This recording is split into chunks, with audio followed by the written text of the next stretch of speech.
Okay, so this is the game that I've made. This is the environment. So this is the initial room where you start in. So the character spawns in this point here.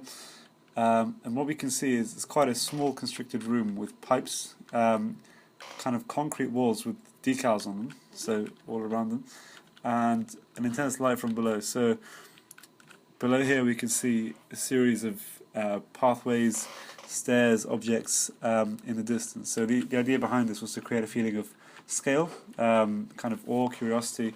The player wonders why there's so many things, how big this structure actually is.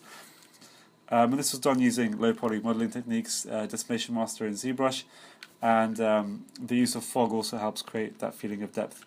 So you can see here on the left, well, all around, the depth of field is working as well.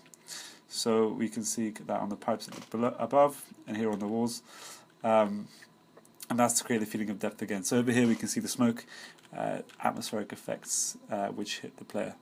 So this is one of the key parts of the game. So this framing device was used to kind of test the capabilities of top-down game cinematography. So you can only really control where you are and what the assets are like in this kind of game. You can't really control the camera. Well, the player can't control the camera. So it gives the opportunity for the game designer to create some interesting compositions because of this format. So here we have the first asset that we see, the spinning wheels. Originally they were meant to be the engines, but they've since lost that functionality. So we turn here on the right. We can see there's rails here which stop me from falling off, some stairs, and this is the HPT, the high pressure turbine. And we can see here the depth of field acting on it above, so creating a feeling of depth. These assets were mainly created actually for that feeling of depth, so how big they are in comparison with the player. It creates some interesting play with the scaling of the level.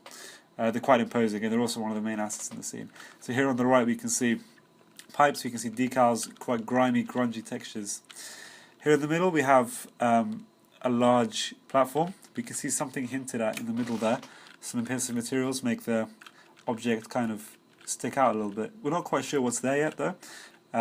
We can see beams here, and the player walks on the left here. So here on the left we've got the submarine engines, which ideally would have steam and things like that coming out of them, but due to limitations on the technical side, that had to be omitted.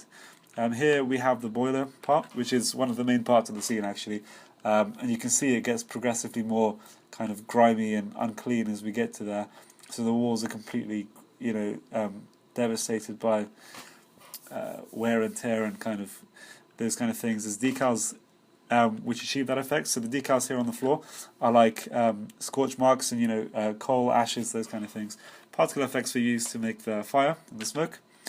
So yeah, and the troughs here and the barrels, I would have liked them to have something inside of them, so like coal or like a resource of some kind, but I wasn't able to fit that in to the minimum viable product, and so that had to be omitted.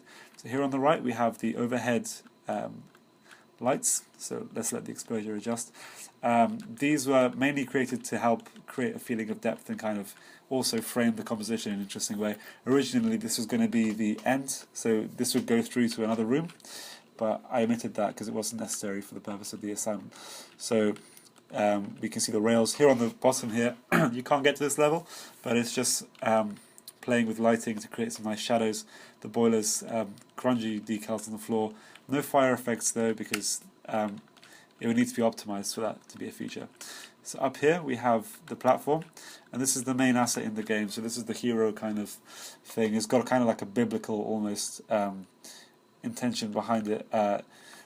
This is a different color, but also keeps with the color palette, which is quite warm colors. It has an emissive material, and this is basically the focal point of the scene.